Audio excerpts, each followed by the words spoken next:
성전이 없으니까. 성전이 불타버리고 성전이 완전히 없어져 버렸으니까 그 회당이 생기게 되고, 그 다음에 이제 되고,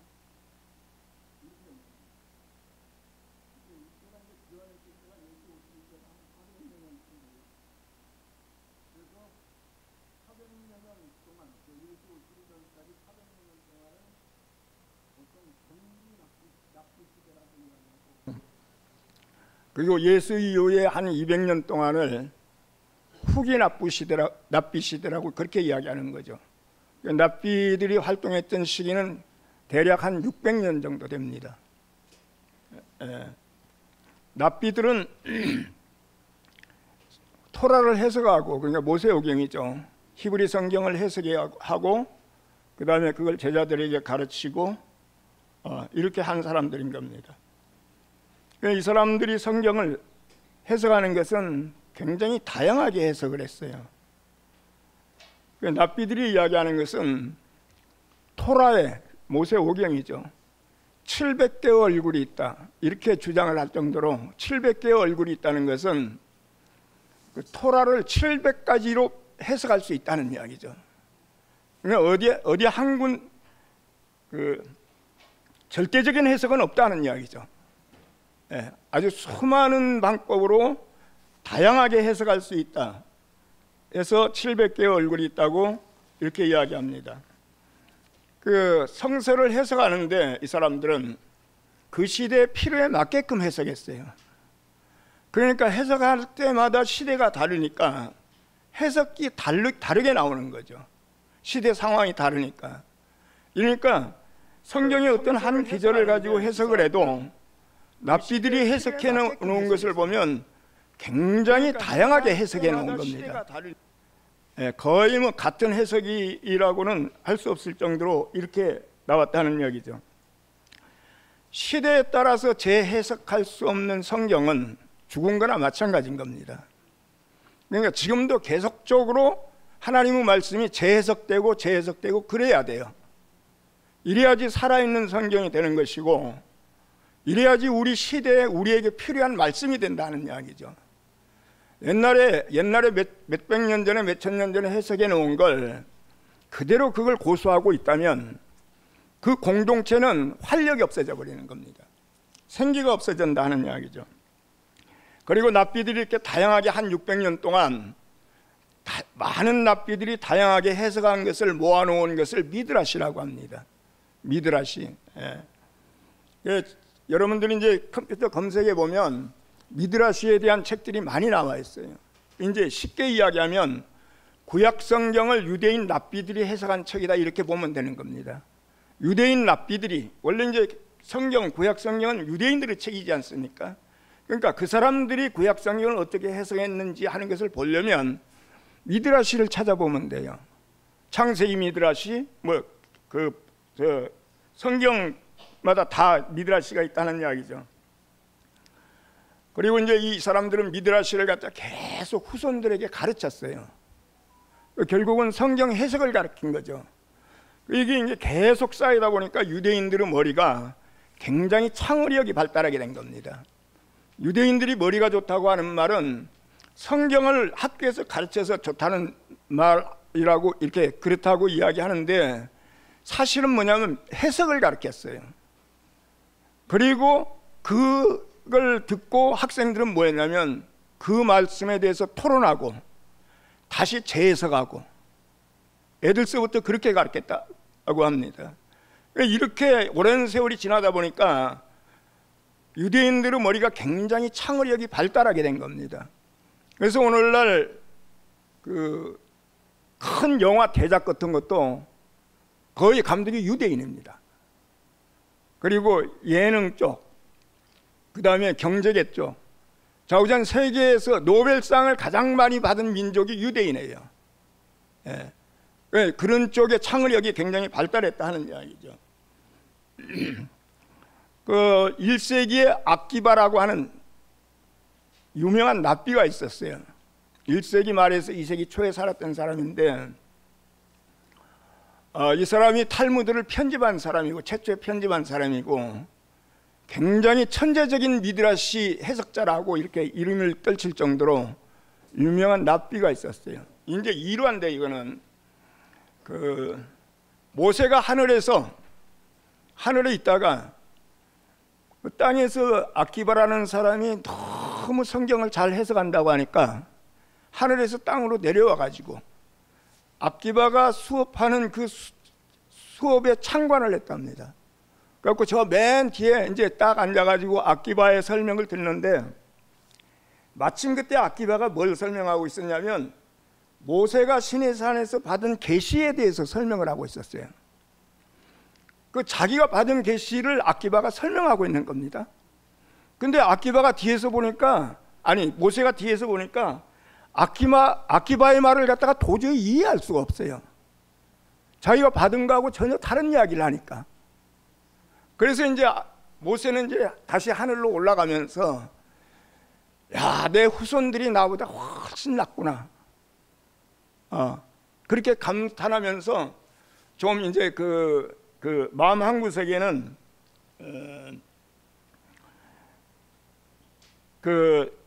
착잡했던 거죠. 마음에 후배들이 자랑스러우면서도 착잡했다는 이야기죠. 그러면서 모세가 했던 말이 그거랍니다. 왜 하나님은 토라를 아키바에게 계시하지 않고 나에게 계시했을까? 이렇게 이제 한탄을 하면서 올라갔다고 하는 그냥 만들어진 이야기가 있습니다. 그러니까 제가 이런 말씀을 드리는 것은 시내산의 계시라 해도 이 시대에 맞게끔 계속 해석되어져 나와야 돼요. 예. 시내산의 계시라고 해서 성경 원문의 원문풀이를 하고 그 시대에 맞게끔 해석하는 것은 평생 그렇게 하면 창의력이 없어지고 풍성해지지 않아요. 예. 굳어져 버리는 겁니다. 그러니까 그렇게 했다는 이야기죠. 이스라엘 사람들에게 예루살렘 성전은 우주의 중심의 축입니다. 그러니까 이 사람들의 관념은 어떤 식이냐면 하늘에 하나님의 궁전이 있어요. 하나님의 궁전. 그리고 이 땅에 예루살렘 성전이 있어요. 그 하늘에 있는 하나님의 성전과 이 땅에 있는 하나님의 성전을 축으로 해가지고 그래가지고 중심축으로 해가지고 우주가 움직인다. 우주가 돌고 있다. 이런 개념을 갖고 있어요. 그러니까 이런 사람들에게 그 예루살렘 성전을 가지고 있다고 하는 것은 자기들이 인류의 중심이고 우주의 중심이죠. 엄청난 자부심인 겁니다. 그게 중심축이라는 이야기죠. 하늘의 하나님의 성전과 땅의 예루살렘 성전, 이걸 축으로 해가지고 우주 전체가 돌고 있다는 이야기죠. 예. 그러니까 엄청난 자부심을 가지고 있고 이것이 이스라엘 백성들의 정체성인 겁니다. 우리는 그 성전이 정체성이라 하는 이야기죠. 성전이. 그리고 하나님의 보좌가 있다는 이야기인 겁니다. 하나님이 이 땅에 임재하고 있는 곳이 예루살렘 성전이다 하는 이야기죠. 그런데 우리가 잘 알다시피 기원전 586년 바벨론의 느부갓네살 왕이 와가지고 예루살렘을 갖다 초토화시켜버리고 그리고 성전을 완전히 불태워버린 겁니다. 성전이 사라져버렸어요. 그리고 이스라엘에서 유명한 사람들은 다 포로로 잡아간 겁니다. 예.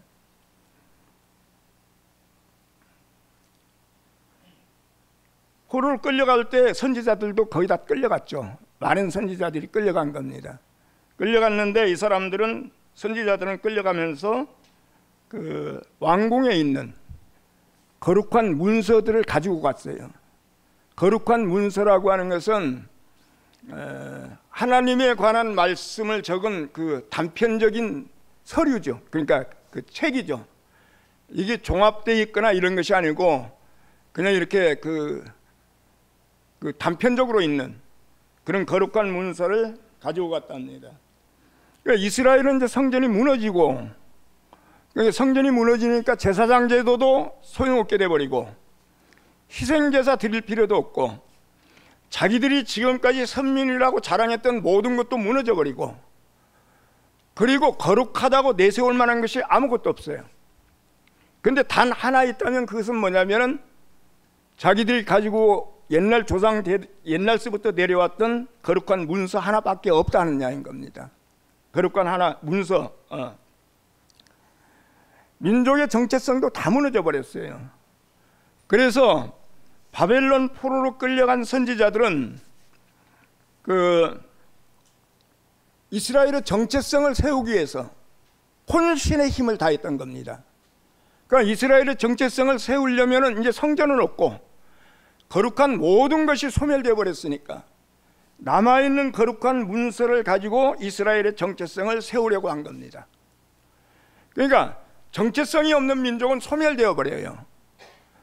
이게 공동체나 개인이나 정체성은 양날의 검이나 마찬가지인 겁니다. 정체성이 너무 확고하면 그 정체성이 자기들한테 감옥이 돼버려요. 그게 갇히게 되는 겁니다. 그런데 정체성이 아예 없거나 희미해버리면은 무너집니다. 그러니까 이것이 정체성이 적당하게 있어야 돼요.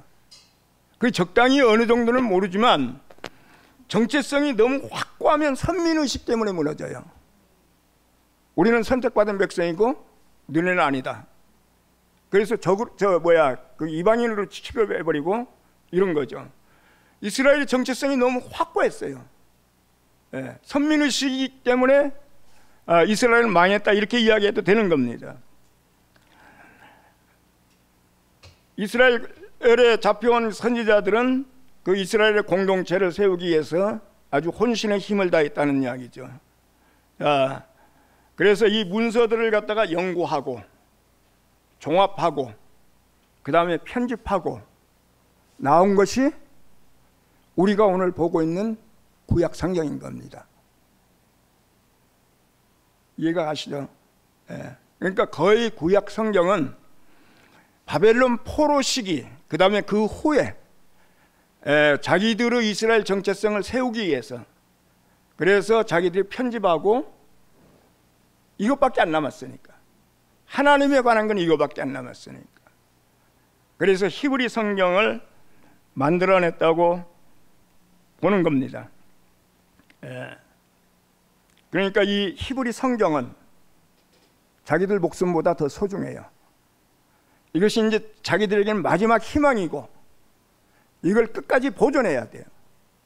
그래서 유대인들은 그때서부터 성경을 후손들에게 가르치기 시작했고, 그 성경의 1.1획도 틀리지 않게 가르치고, 그것이 자기들의 정체성을 세워나가는 방면이었고, 이것을 만약에 건드리는 자는 적인 거죠. 히브리 성경의 1.1획도 건드리는 자는 적으로 취급했다는 이야기죠. 이거밖에 없으니까, 살 길은 이거밖에 없으니까, 우리 민족이 이 땅에서 소멸되지 않고 살 수 있는 방법은 마지막 이거니까. 그러니까 그들은 성경을 굉장히 목숨보다 소중하게 여겼다는 이야기죠. 바벨론에 끌려간 선지자들 중에서 에스겔이라는 선지자가 있습니다. 이 사람은 그 바벨론이 이스라엘을 침략할 때 세 차례 침략했어요. 그런데 두 번째 침략할 때 끌려간 사람인 겁니다. 이스라엘의 여호야긴이라는 왕과 한 1만 명을 끌고 갔어요. 그때 선지자들 중에 한 사람이 그 에스겔입니다. 에스겔이 끌려갈 때 그때 나이가 25살, 제사장의 아들인 겁니다. 그리고 그 바벨론에 끌려가서 5년이 지나고 자기가 30살 됐을 때 하나님에 대한 환상을 보게 됩니다. 그 바벨론 그발강가에서 하나님에 대한 환상을 보게 되죠. 시편에 보면 강가에서, 바벨론 강가에서 노래가 있잖아요. 그 바벨론 강가가 거의 그발강가입니다. 그발강이라는 그 강가에서 그 하나님 환상을 보게 되는 거죠. 1장에 보면 그겁니다. 전차가 있는데 바퀴가 달렸어요. 그리고 그 바퀴가 달린 전차기 때문에 그게 움직이는 겁니다. 이동을 해요. 근데 그 전차 안에 보니까 하나님의 보좌가 있어요. 하나님의 보좌가. 예.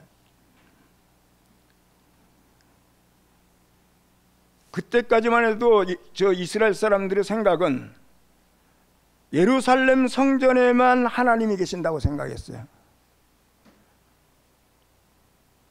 예, 그러니까 바벨론 사람들이 조롱하면서 너희가 시온의 노래를 불러봐라, 예루살렘 성전에서 하나님을 찬양하는 그 찬양을 한번 해봐라 했어도 우리가 이방 땅에서 어떻게 하나님을 찬양하랴 이렇게 이야기한 것은 예루살렘 성전에 하나님의 보좌가 있고 거기서만 하나님을 찬양할 수 있다고 생각했는데, 우리가 하나님의 보좌가 없는데 어디서 찬양을 하느냐 이 말인 거죠. 그런데 에스겔이 본 것은 하나님의 보좌가 전차에 실려가지고 바벨론까지 온 겁니다. 유배된 백성들이 함께 살기 위해서 포로가 된 바벨론 땅까지 온 것을 에스겔이 환상 중에 본 겁니다. 예, 이건 그러니까 에스겔의 환상은 좀 놀라운 거죠. 이스라엘 사람들이 갖고 있던 개념을 다 깨버리는 거예요. 예. 이것을 에스겔이 30살 때 봤다는 이야기입니다. 그리고 그 환상을 보여주시고 나서 하나님은 예루살렘 성전에만 계시는 것이 아니고 어디든지 우리 백성을 따라다니시는구나, 우리 백성이 있는 곳에는 하나님이 오시는구나, 이렇게 알고 나서 부르심을 받아요. 하나님께 부르심을 받고, 하나님의 부르심을 받고 처음으로 임무를 맡은 것이 뭐냐면 오늘 제가 본문이라고 올려놓은 그 기절입니다. 에스겔 2장 8절에서 3장 3절까지 제가 한번 읽어보겠습니다. 너 사람아, 내가 너에게 하는 말을 들으라. 너는 저 반항하는 족속처럼 반항하지 말고 입을 벌려 내가 너에게 주는 것을 받아 먹어라. 그래서 내가 바라보니 손 하나가 내 앞에 뻗쳐 있었고 그 손에는 두루마리 책이 있었다.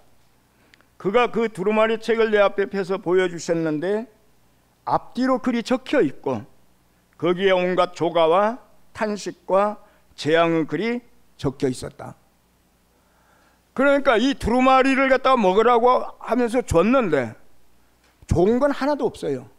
애가 슬픈 노래, 탄식, 재앙, 이런 글만 그 두루마리의 앞뒤로 기록되어 있다는 이야기죠. 원래 두루마리는 앞면만 기록하면 뒷면은 기록 안 하거든요. 그런데 앞뒤로 기록했다는 것은 그런 애가나 탄식이나 신음소리나 재앙이나 이런 글이 가득 찼다는 겁니다. 가득 찼다는 거예요. 그런데 그걸 먹으라고 한 겁니다. 네, 그걸.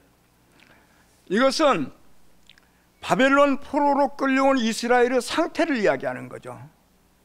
지금은 너희는 슬픔에, 탄식에, 한숨에, 재앙소리에, 통곡에 이런 상황에 처해 있는데 그걸 받아들이라는,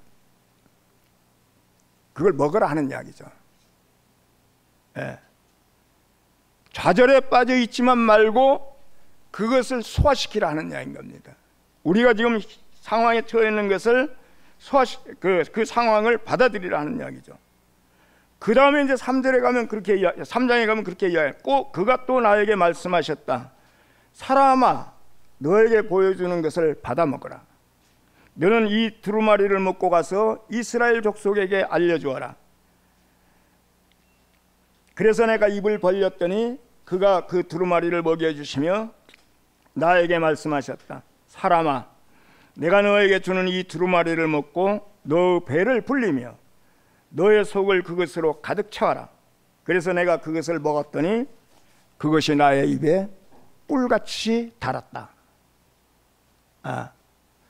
이건 이제 아주 쓰리쓴 것, 먹기 싫은 것을 먹으라고 했는데 그 다음에 먹어라 했는데 먹었더니 굉장히 달았다 하는 이야기죠.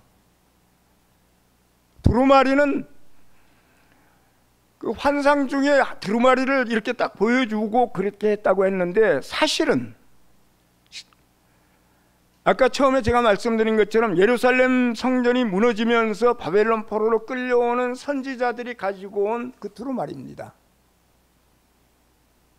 예. 그러니까 우리가 이것을 갖다가 이렇게 응용해서 해석을 한다면, 너희들 상황이 지금 죽을 상이지만, 절망적인 상황이지만, 그 두루마리를 먹고 그 두루마리가 너희 입에 달게끔 너희 상황을 바꾸라 하는 이야기죠. 하나님의 말씀이 너희 상황에 달아지면 너희가 처해 있는 그 상황에서 살 수 있다는 이야기죠. 그 위에서 이길 수 있다는 이야기인 겁니다.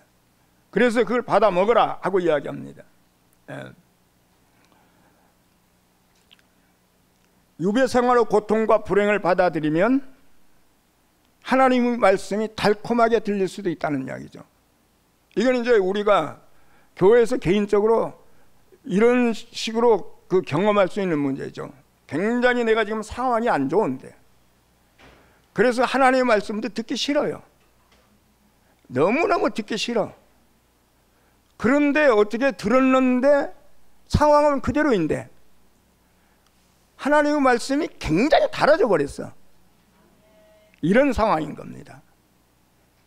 이런 상황이에요. 이런 경험이 우리한테 다 있죠. 예. 그 진짜 내 상황은 내가 받아들이기 싫어요. 예. 내가 진짜 절망적이고 입에서 욕이 나올 정도로 상황이라는 이야기죠. 그런데 하나님의 말씀이 딱 들어왔는데 다 달아져 버렸어요. 상황이 바뀌어 버리게 된 겁니다. 이것이 에스겔에게 먹으라고 한 겁니다. 먹어라. 예, 두루마리를 먹어라. 예. 두루마리, 거룩한 문서를 먹으면, 거룩한 하나님의 말씀을 먹으면 너희 상황은 그대로일지라도 그기 입에서 꿀처럼 달 것이다 하는 이야기인 겁니다. 꿀처럼.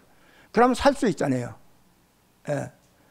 이런 상황에서 아무것도 다른 것이 없다면, 단 것이 없다면 사람은 절망해요. 그런데 이런 상황에서도 하나님의 말씀이 우리를 달게 한다는 이야기죠. 예, 이런 말인 겁니다. 그리고 이제 이런 사람이 에스겔과 같이 이런 경험을 한 사람이, 이런 이상을 본 사람이 나중에 가면, 에스겔서 41장에 가면은 에스겔이 본 성전의 이상이 나옵니다. 에스겔이 성전의 환상을 봐요. 에스겔의 성전, 이렇게 이야기할 수가 있는 겁니다.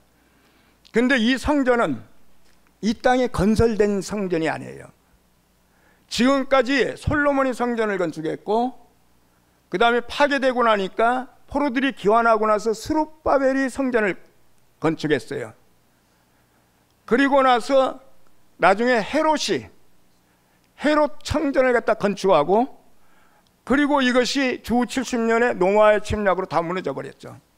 그 성전이 2번 무너진 겁니다. 성전이. 그런데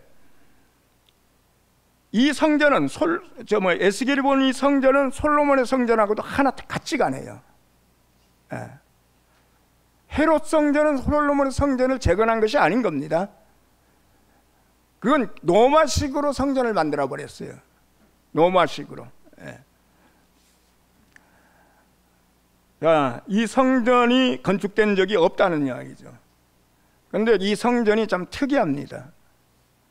바닥이나 벽이 다 나무 판자떼기로 돼 있어요.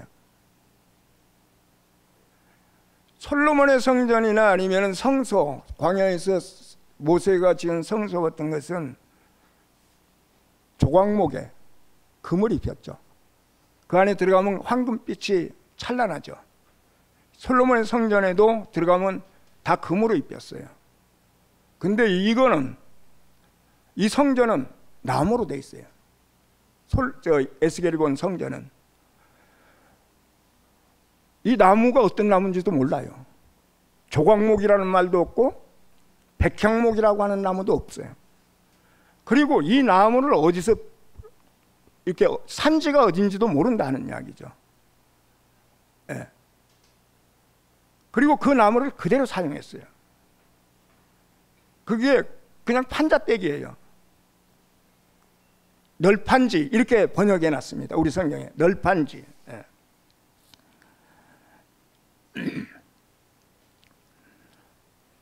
그리고 그 성전 안에 들어가면, 솔로몬의 성전이나 성전에 들어가면 분향단도 있고 금등대도 있고 물두멍도 있고 번제단도 있고 그렇잖아요. 근데 이 성전은 분향단 하나밖에 없습니다. 분향단. 그러니까 이 성전 안에 들어가면은, 우리가 만약에 그 성전 안에 들어갔다면 냄새 맡을 수 있는 것이 나무의 향기밖에 없어요. 목향. 그 나무의 향기, 이것이 사람의 인격인 겁니다. 이게 사람 냄새라는 이야기죠. 사람 냄새. 예. 사람에다가 뭘 더 입혀가지고 황금빛이 나게 하든지 이런 것이 아니고 그냥 천연적인 그 사람으로 하나님의 집을 지었다는 거죠.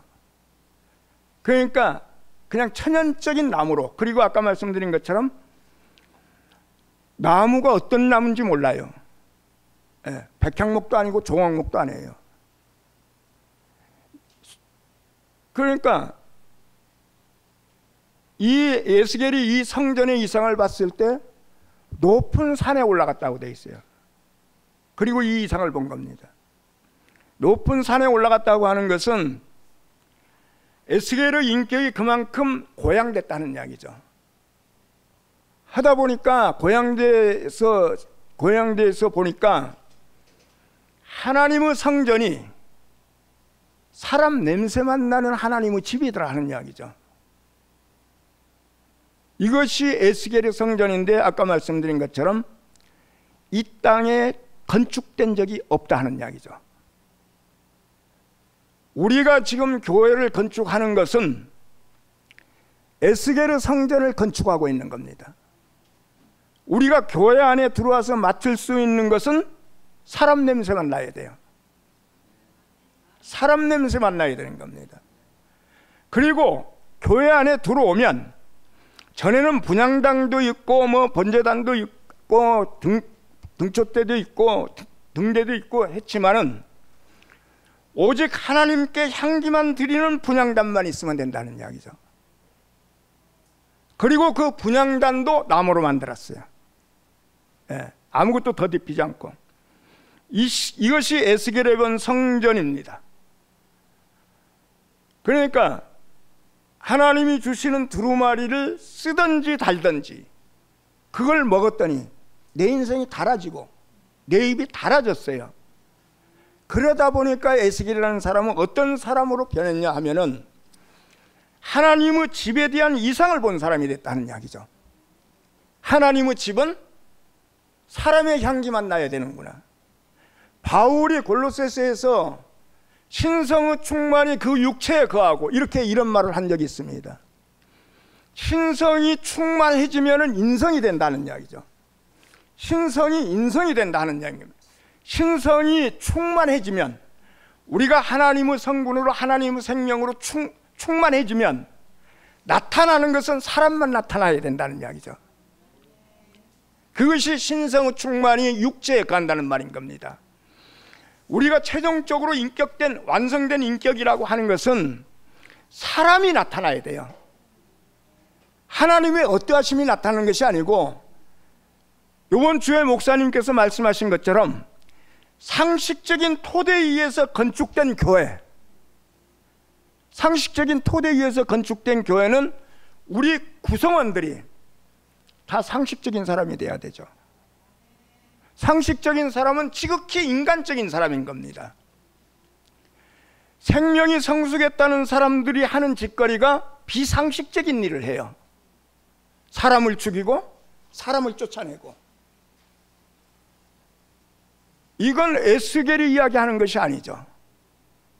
그러면서 번제단을 이야기하고 일하고 있는 겁니다.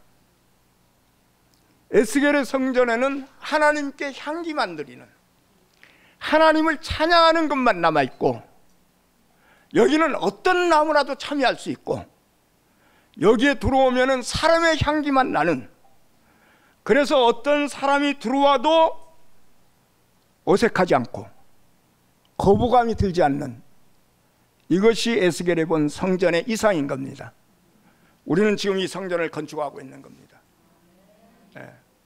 우리는 신성의 충만이 육체에 거하고 나타날 때는 인성으로 드러난다는 이야기죠. 사람은 냄새만 나야 된다 하는 이야기죠. 아까 말씀드린 것처럼 미드라시는 하나님의 말씀에 대해서 납비들이 해석한 거예요. 그럼 오늘날 우리는 미드라시를 어디에서 읽을 수 있는가? 아까 제가 인터넷 검색하면 많이 있다고 하는데 그거 읽으려고 생각하시면 안 됩니다.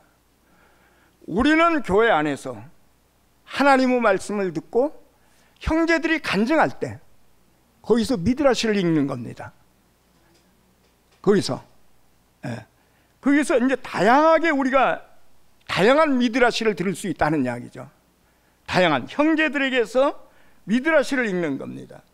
하나님의 말씀에 절대적인 해석은 없습니다. 다 사람마다 처한 환경이 틀리고 처한 시대가 틀리기 때문에 아까 서두에 말씀드린 것처럼 성경을 해석하는 것이 다양하게 해석한다고 했어요. 납비들이 다양하게 해석했던 것처럼 우리가 교회 안에서 목사님의 말씀을 듣고 내 나름대로 해석해서 나오는 것, 간증, 이것이 미드라시죠. 여기 이 간증은 옳은 해석도 없고 틀린 해석도 없습니다. 다양한 해석만 존재하는 겁니다. 저 사람 거는 못 먹어, 이러면 안 되는 거죠.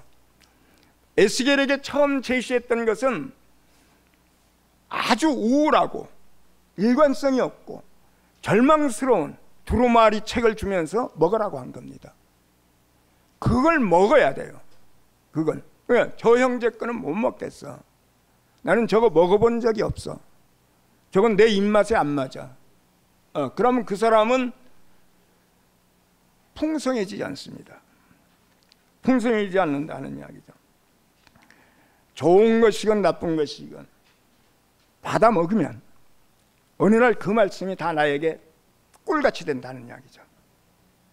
어떤 형제의 간증도 틀린 간증이 없어요. 그렇다고 옳은 간증도 없고 그 사람의 상황에 따라서 나온 간증이니까, 그 사람이 할 수 있는 최선의 표현이니까, 최고의 표현이니까 우리는 거기서 영감을 받는 겁니다. 간증을 하거나 말씀을 들을 때 저건 내가 알고 있는 거하고 틀리네, 맞네, 이렇게 판단하면 영감을 받을 수 없어요. 제가 수요일날 여기 와서 말씀드린 것은 처음부터 제가 의도했던 것은 내 말이 옳다는 것을 말하려고 한 것이 아닌 겁니다. 내 말을 듣고 여러분들 안에서 어떤 영감이 나기를 원했다는 이야기죠. 그러면 그 영감에 따라서 표현하면 되는 겁니다. 그것이 꼭 내가 말한 걸 그대로 표현할 필요는 없다는 이야기죠. 자기가 영감받은 대로 표현하면 되는 거예요. 그러니까 우리가 서로 모임을 하고 교회에서 간증을 한다는 것은 상대방의 말을 듣고 내가 영감을 받고 내가 또 말하는 것이 상대방에게 영감이 된다는 이야기죠. 그리고 우리가 그 영감을 다 표현해서 나타낼 때 교회는 활력이 있게 되고 생명이 넘치게 된다는 이야기인 겁니다. 미드라시의 목적, 그렇게 성경을 다양하게 해석하는 것, 이 목적은 어디 있는가? 공동체를 이롭게 하는 겁니다. 공동체를 유익하게 한다는 이야기죠. 내가 옳은 것이라고, 이게 성경풀이가 옳은 것이다 하고 내놓으면 공동체의 유익이 안 되는 겁니다.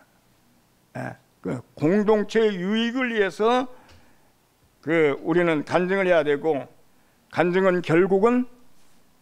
이런 간증은 결국은 공동체를 세우게 되는 겁니다. 공동체를 건축하게 된다는 이야기죠. 그때 우리는 하나님의 말씀을 열린 말씀으로 되는 겁니다. 그리고 아까 말씀드린 것처럼 우리 안에 무궁무진한 창의력이 생기는 겁니다. 남의 말을 듣지 않는 사람은 절대로 하나님의 말씀도 안 듣는 사람이에요. 나는 하나님의 말씀은 잘 들어.